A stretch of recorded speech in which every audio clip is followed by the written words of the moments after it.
Hi guys, it's Blackie for Shaman's Forge Woodscraft, and this is a trying something new. This is a question and answer video. It may be a little long, and if it is, I apologize.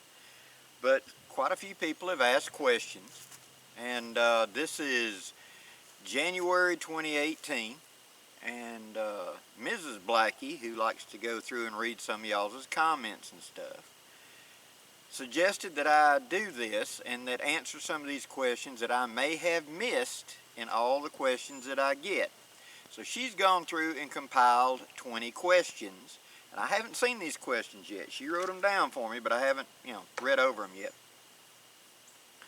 And hopefully this will answer some of your questions. If you have additional questions, please leave them in the comments below, and when I get enough of them, I'll do another one of these videos. But this one is going to be focusing on percussion revolvers. Okay? Now, let me put my eyes on, because Blackie has gone blind in his old age. Actually, I can see fine out to 1,000 yards. I just can't see 2 feet in front of my nose, that's all. So, bear with me. Okay, question number 1. Why can't you use smokeless in a percussion revolver? It has to do with pressure. Black powder burns. Think of it like a cannon fuse. Modern smokeless powder actually combusts. Think of it like a firecracker. Bang! It produces the pressure very, very quickly, and therefore the pressure spike goes up too fast for a percussion revolver cylinder to handle it, and it will stretch and break, literally, because as I've said many times, steel is more elastic than rubber. When you fire it, it actually swells just a grunt. If you got a million frames per minute camera, you can actually watch the bullet going down the barrel. So with black powder, it burns slowly, and as the charge is ignited back here at the back and begins to burn, X amount of pressure is generated. The ball and the powder in front of it is pushed forward, and it begins its path down the barrel. As it does, that powder continues to burn and combust. Thus, when it gets to the end of the barrel and comes out, sometimes you have unburnt grains and you'll see flashes. If you put a big sheet of a white sheet or something out in front of you, a lot of times you'll find unburned grains of powder actually blowing out the muzzle. With smokeless powder, it's a sudden whoosh, and that powder is combusted in extremely small amount of time, and the pressure is too great. The ball becomes a blockage. Plus, smokeless powder is so much more powerful in generating these pressures, and because of that, a very tiny amount of smokeless would equal the pressure of a large charge, so to speak, of black powder. And I know what you're thinking. No, well, I'll put just any bitty bit. No. The threshold between good and bang is razor. It's not worth the risk. Just use what the gun was designed for. Smokeless powder does not work in black powder revolvers. Yes, technically, black powder substitutes is actually a smokeless powder, but it's been chemically engineered to do, chemically engineered to do the job and be at the right pressure curve. So stick with black powder or the listed black powder substitutes. Okay? What black powder revolver would you like to add to your collection? I would like to add a Pocket Navy, a 63 Pocket Navy, and I would also like to add a 49 Pocket model with the loading lever. I have not spent a lot of time with a 31 caliber.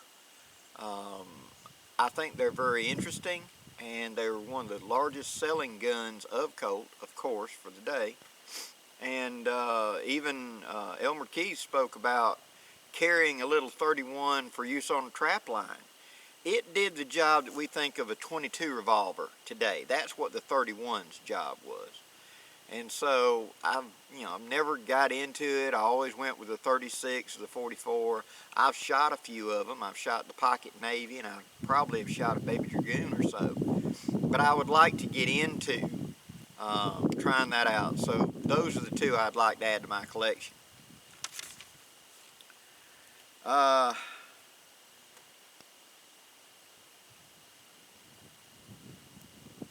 Do I like Remington better or Colt, and which model?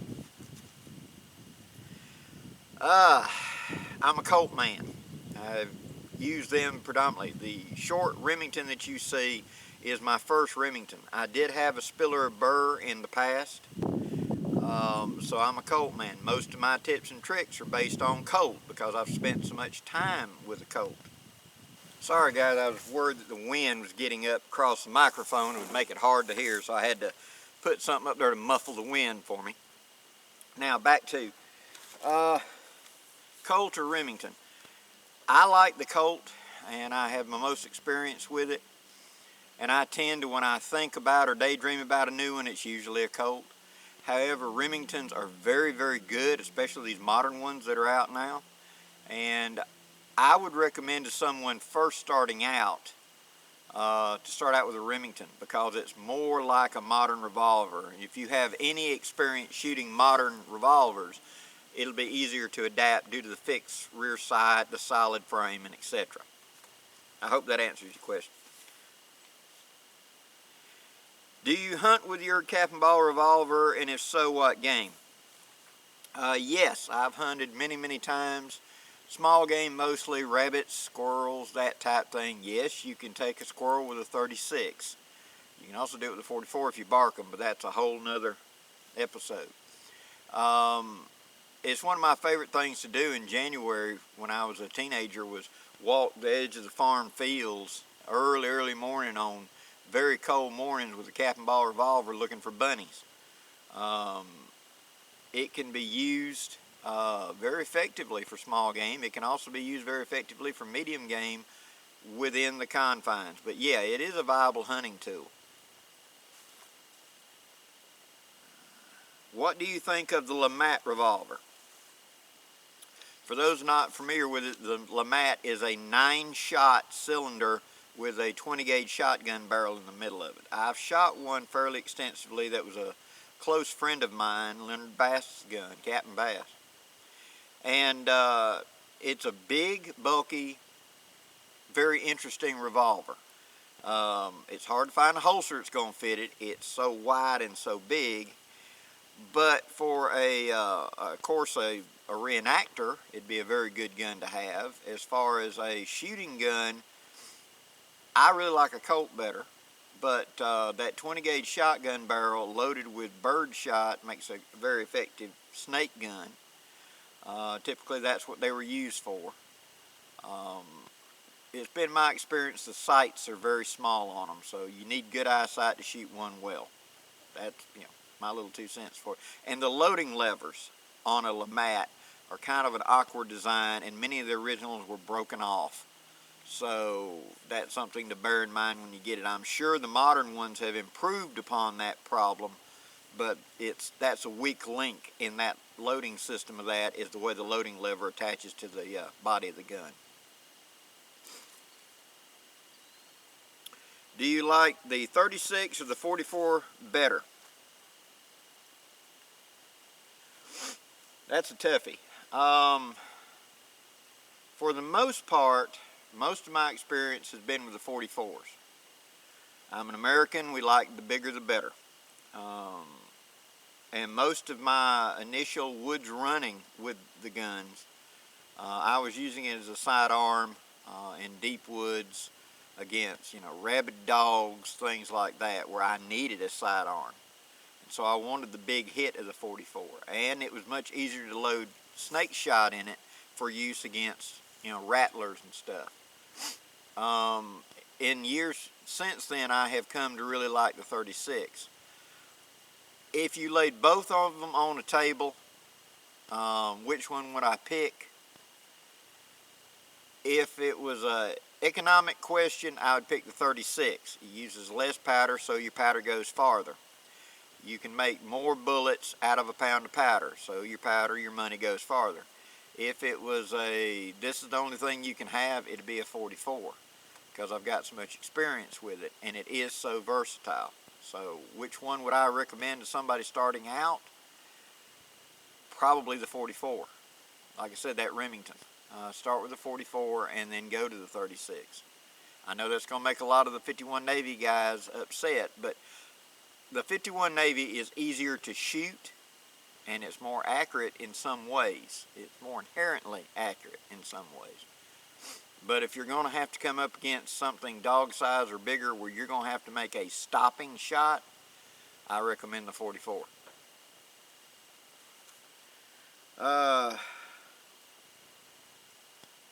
Will you show how to fan a 6-gun? No. Okay, that's too short an answer. If there's enough interest, I will do a video on fast and fancy shooting. But the fact of the matter is, fanning a 6-gun was designed for ultra close, couple of feet. It was for bringing the gun up, holding the trigger back, and slapping the hammer to fire as fast as possible. The only thing in the real world that's going to be absolutely necessary for is if you've got some big animal like a bear or something charge in, this is all you got. And you've got to empty as many shots as you can into it at point blank range. That would be the only time. It's very hard on the gun. It's very easy to break the gun doing that. And I do not recommend it. Did I practice it when I was a young man? Yeah. I was into John Wayne Westerns and all that stuff as a cowboy guy coming up, and I tried all that stuff and got fairly proficient in it. But I do not recommend fanning, except in that. Now, I will be happy to demonstrate the idea, but I do not recommend it. If enough people ask, sure, I'll show you how to do the fan on one, but I don't recommend it, guys.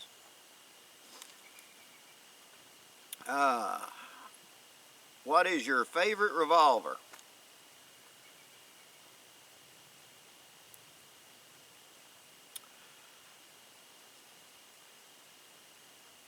The sexiest revolver to me is the 51 Navy.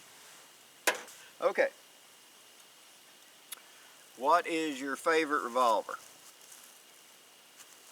I would say that my favorite revolver is the 51 Navy, as far as the romance, especially a square back trigger guard. The 1860 Army and it are running neck and neck. My 61 Navy I've got here, first one I've ever had. I love it. I think it's fantastic. It's like you blended the two of them together.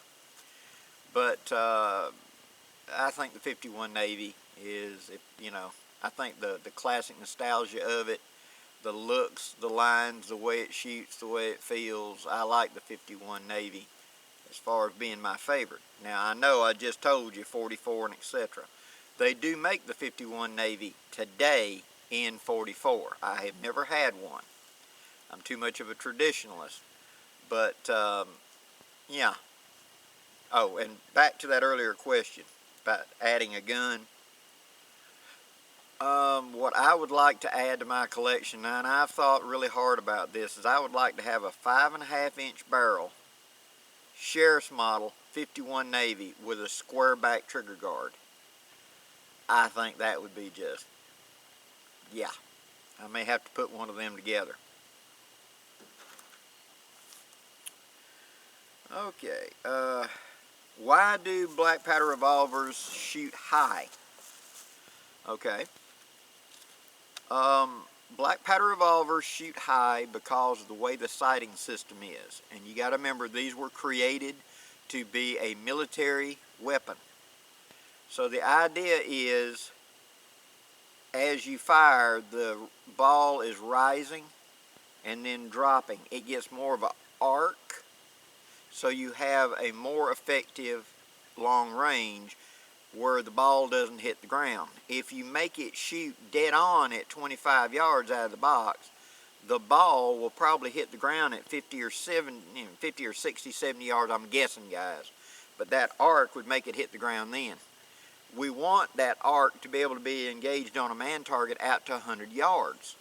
So therefore, the ball would actually hit the ground at like 150 yards. See? So that arc, it gave you a much longer effective range by just pointing at it. Don't even look at the sights at 0 to so many yards and actually aiming and backing out. It got further. And that was the military application. Now, in my earlier videos, I show how to cut the notch, put bars, and bring it down to where I can use it for point blank and still have range ability for the gun. And I recommend anybody that hasn't seen that, go back and look at those earlier videos of mine about sighting one in and how to adjust the sights. And it gives it much more effective range. I don't see why the manufacturers don't do that today, especially since the guns are designed and used so much today in cowboy action shooting, which is close range work. Why they just don't go ahead and deepen that notch and do what I've been doing to bring the gun into point aim at like 25 yards or something like that for most of that shooting. Okay.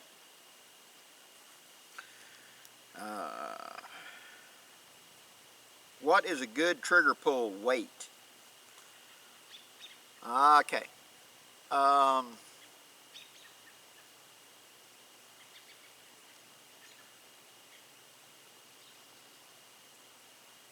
That's a toughie.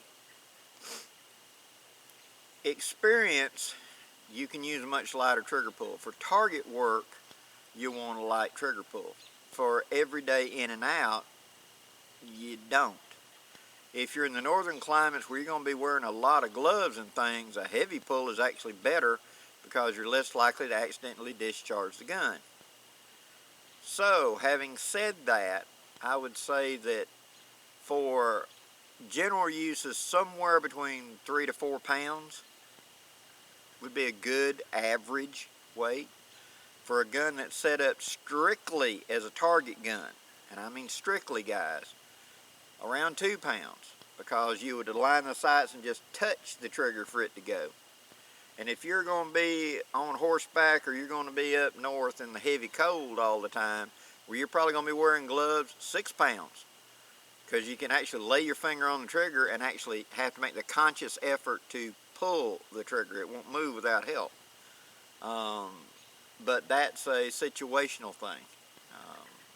As I said, I'd say about 3 to 4 pounds, somewhere along in there.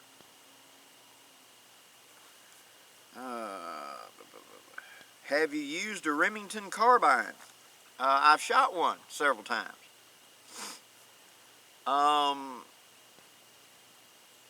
For those of you not familiar, it's the Remington action with a very long barrel and then a stock. It was an attempt by Remington right after the Civil War, or at the end of the Civil War, to try to get into the carbine mindset.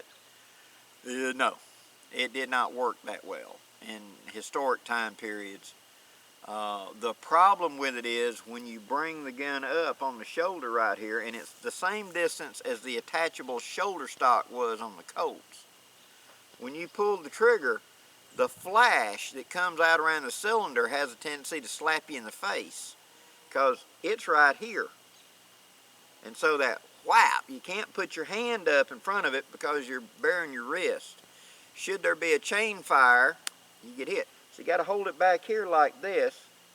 And I've heard many people say you need a beard to shoot it because it slaps your face with hot gas every time you shoot. And this is true even of the cartridge version. And the Judge carbine of modern time, you know, the Judge pistols, they've got a deflector on them for that, to throw that flash forward. So it's a very interesting gun if you're not too wide a face, so you can get in there kind of behind it. The ones that I've shot, I could feel a little bit of, but it was not painful. I didn't get any particles or anything. But you're getting your face awful close to this percussion system. And upon firing and that cap, remember, exploding, those particles got to go somewhere. So definitely wear eye protection if you shoot one. The one I shot was accurate out to 25 yards and would be very easy to hunt with it for small game. But bear that in mind before you plunk down $500 for this thing, that there's a reason that these were not successful in history.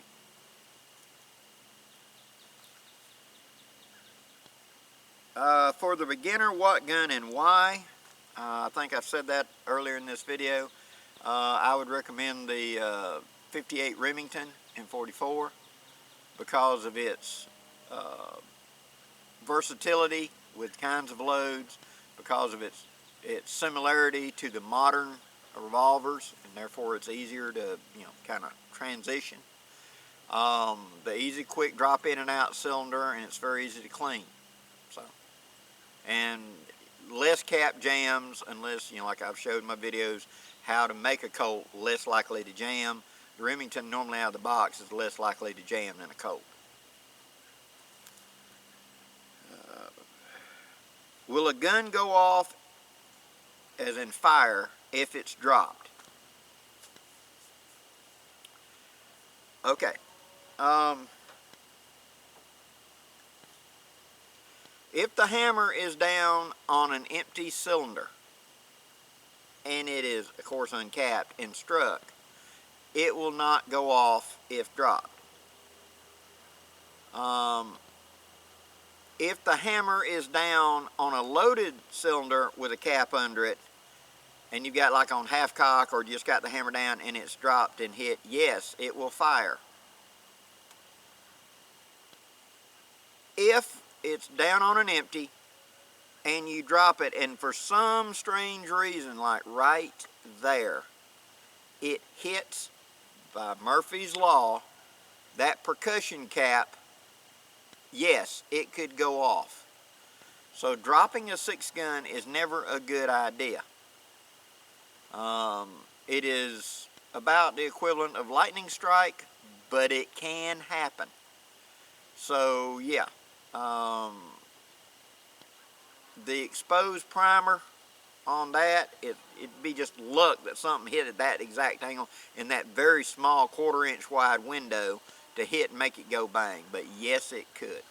That's the reason the Colts had safety notches for hammer down between 2 cylinders. In modern cowboy action, they're always taught to load 5, hammer down on an empty. That is safer. As I pointed out in videos and discussed it, if you've got the hammer down on the safety notches and you've modified the safety notch like I told you so it'll hold it on a Remington, or you're on the pins on a Colt and it's all the way down, it's exactly the same amount of force to cock the hammer and rotate the cylinder to a live one that would be if it was down on an empty and you slap the hammer and it cocked the cylinder.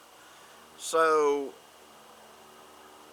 keeping the gun in a holster with some sort of leather thong holding the hammer down is very conducive for safety. Also, the getting in the habit of, when you grab a hold of the gun, putting your thumb against the back of the hammer as you pull it out is a good safety practice to do. And then you that's kind of like your thumb safety. You disengage the safety when you cock it, but that thumb, and I trained myself to do it years ago, when I grab the gun, the first thing immediately my thumb goes to the back of that hammer, holding the hammer in place. So as I come out, if anything bumps it, my thumb is like holding tension against that hammer. And it's only when the hammer transitions over and I cock it that it's therefore going to go. I hope that's not getting too far off of topic for you guys.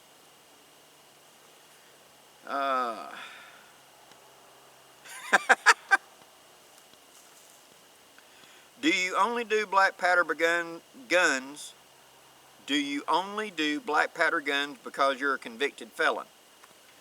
No, I am not a convicted felon. I haven't been arrested. I got into black powder guns simply for the history and the nostalgia of it, and found that I really enjoyed them and learning them, etc. But no, I'm not a convicted felon. That's not the reason. I have other guns, and if you look back in my videos, you see me with a single shot shotgun, a lever action Henry, a 38, and a few others. I own several guns, so this is just a passion and a hobby of mine. But thanks for the question. what natural lubes can you make? Okay, I'm always talking about using natural lubes. Crisco is a lube that you can buy at the grocery store and can be used in the guns. The disadvantage to Crisco is when it gets really hot, it likes to liquefy. Therefore, you know, in the middle of summer. In the past, we have made lubricants, and you want it a little more waxy than liquid, than creamy. And so we have taken and added paraffin wax to Crisco.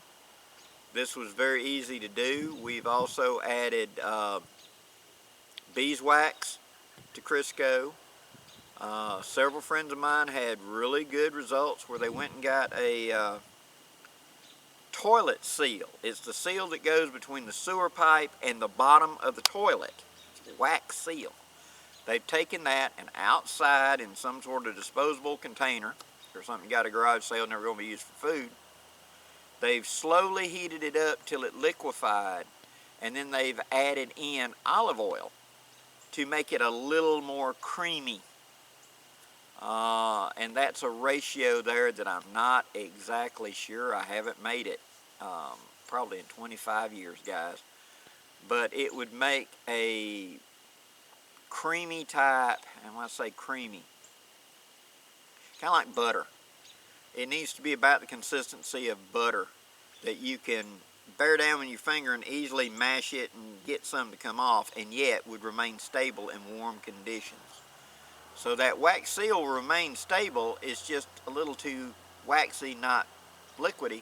And by adding the olive oil to it, you get something that's good for the barrel. It's a natural lube. It lubricates and yet holds.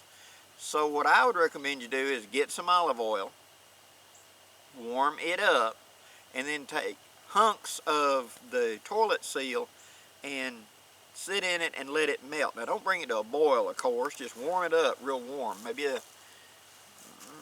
use a heat thermometer or something. Get it up like 150, 180, something like that. And then just take, you know, pretty good sized hunk of that seal, like a quarter of the seal. Depending on how much oil, Mike. Woo.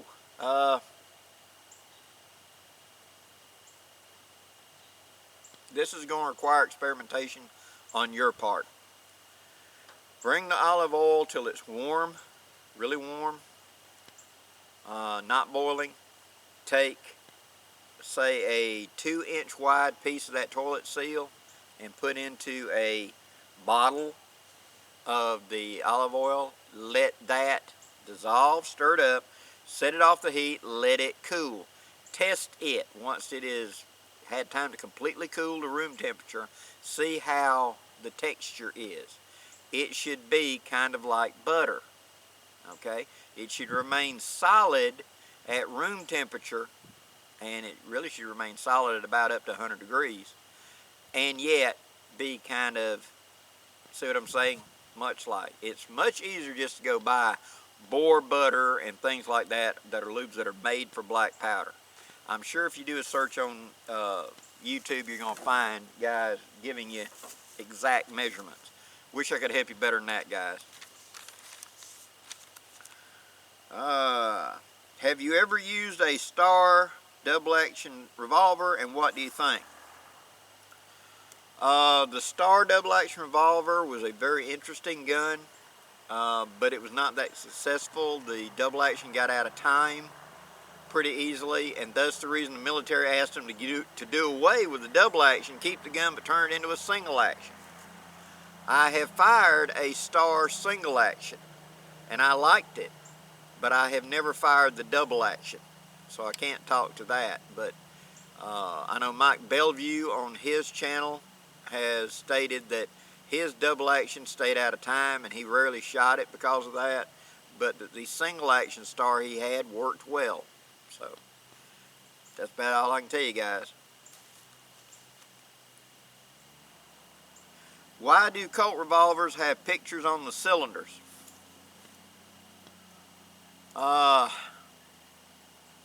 That was a way to identify a Colt. when Colt had created the 51 Navy, it was very revolutionary. Well, let's back that up. When Colt created the Patterson, it was such a revolution that he knew somebody was going to copy him. And all you got to do is just get a Patterson, take it apart, and measure it and make your own. If you had a machinist that could do it. The problem with it was, how do you make sure that this is mine? The time and effort and money it took to create that engraving on a big cylinder, that you could then take the revolver cylinder and put up against it, and under very high pressure roll them together, which the drum that had the picture on it was so hard compared to the cylinder of the revolver, it actually cut in as it did it, making an impression. This would drive up the price of the gun so much that someone trying to just make a quick buck and make a copy of the Colt was not going to invest that kind of time and money. Paying that engraver to make such a device would just cripple it. And so that was one way Colt was trying to keep counterfeits and fakes from coming to the market, because you could instantly tell a Colt because it had that roll engraved cylinder. The pocket revolvers and the small ones had a stagecoach hold-up scene. The dragoons had a cavalry and Indian fighting scene. And the 1860 Army, the 61 Navy, and the 1851 Navy all had the Texas Navy engaging the Mexican Navy. That's the old Texas Republic. And that's how the 51 got the name, the Navy. The Navy caliber. Because Colt was trying to get sales from the Republic of Texas. It wasn't part of the United States yet. And so he put that scene on there to kind of honor this battle that they had that had won national acclaim. And two, as time went by, it became synonymous with what Colt called the belt revolver. So you had the pocket size that had the stagecoach. You had the belt gun that was the 51, 61, and 60 Army. And then you had the dragoon size, which was the big militaries. And they had the roll engraved of the fighting the Comanche Indians from cavalry. So that's what that was. That was a proof of concept. It was like your Nike symbol or your Google image or whatever. It was a way of making the public being able to identify their guns on sight and know this ain't a fake, this is an original. This is an actual Colt. Hope that helps. Will you be doing any shooting videos? Yes. I plan on real soon, in fact this spring, I'm going to be bringing out the revolvers and shooting them across chronographs and discussing speed. I'm going to be doing a revolver this weekend, doing a video this weekend on how to proper stance for accurate shooting.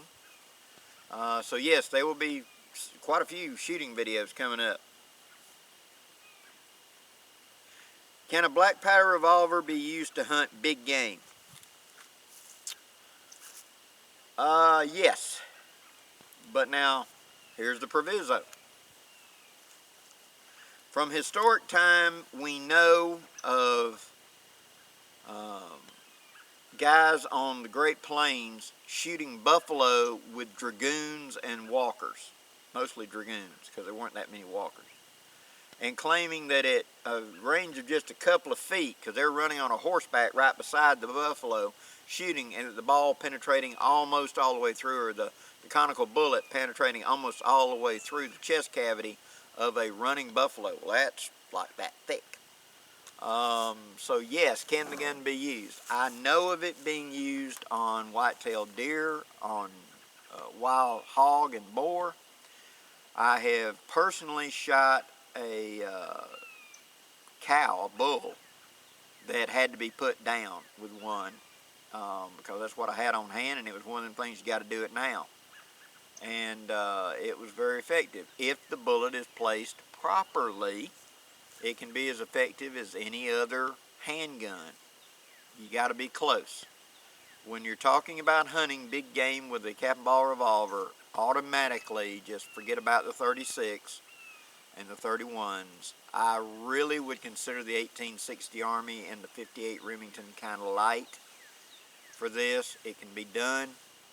The Kato Ojama bullet, which is taking the Elmer Keith idea of what a 45 slug, and he's made one to go into a cap and ball revolver, and it has all the benefits of the Keith type design in a cap and ball conical, would be my first choice.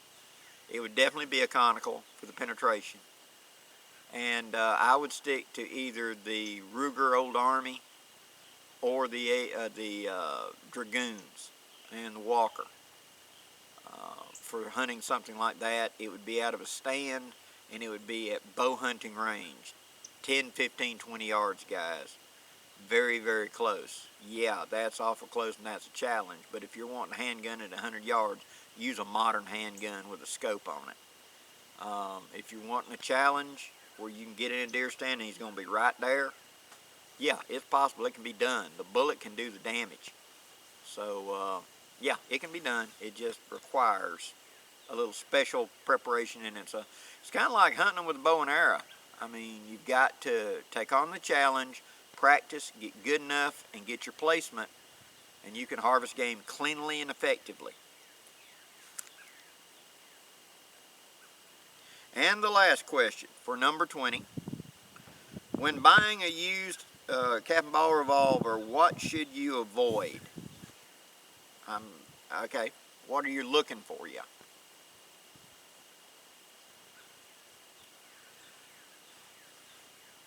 If I go into a pawn shop or whatever and there's a cap and ball revolver laying there that I might be interested in, what I'm looking for is, one, is it beat up? There are a lot of Civil War reenactors that never fire these guns with actual bullets in it. It's strictly a blank shooting noisemaker. So look at the back of the cylinder and look like it's been beat up with a hammer. This typically means that there's problems with the internals. Again, back to fanning, you see a lot of the reenactments when they're trying to make as much smoke and look at it as impressive as possible, and they're fanning it at the bad guys, and the hammer gets a little out of time and they're just banging away, and it peens the back of the cylinder. That would be an indicator. Cock the gun very slowly. See if it comes up and locks up true. Cock the gun very fast and hard. See if the gun locks up true. Pull the cylinder hard to the rear, holding the gun, and see what the cylinder gap is. If there's a great big cylinder gap there, I mean, like you can put a dime in there, pass on it. Especially on a brass frame. It means it's stretched it. No good. Take the barrel off and look down the barrel. Is the rifling fairly deep and clear? If the rifling looks like somebody's gone through with a sledgehammer, forget it. If the rifling is extremely light and shallow, it looks like it disappears in places, forget it. Many of these guns that were created in the 60s and 70s were made for the Civil War reenactment market and were little more than noisemakers. And accuracy is very, very, if not difficult, if not impossible with them, because that rifling just doesn't grip the ball. It was just barely there. Now, in modern times, ones that have been made in the last 10 years are going for cowboy action. You've got a much higher quality steel, you got a much better heat treat, you got much better rifling and forcing cones and muzzles and trued out, and you don't have all those variables that we talked about in my thing. So that would be what I would do in a used percussion revolver, is I would check the timing, overall condition, is there a big cylinder gap, pull the barrel off, look down and see what the rifling looks like. Look at the muzzle, see if it's beat up or dinged, where this thing's been dropped a bunch of times. There's a big ding that's going to cause all kinds of accuracy problems. And that's about it that I can tell you over this. Well, that's 20 questions. I hope you enjoyed this, guys. If you don't like it, I probably won't do another one. If you did like it, give me a thumbs up or say, yeah, keep doing them. And if you have any additional questions or comments, please leave them in the box below. And if I get enough of them and enough response to this, I'll do another question and answer at a future date. I'm Blackie for Shaman's Forge Woodscraft, wishing you safe journeys. Have a great day, guys.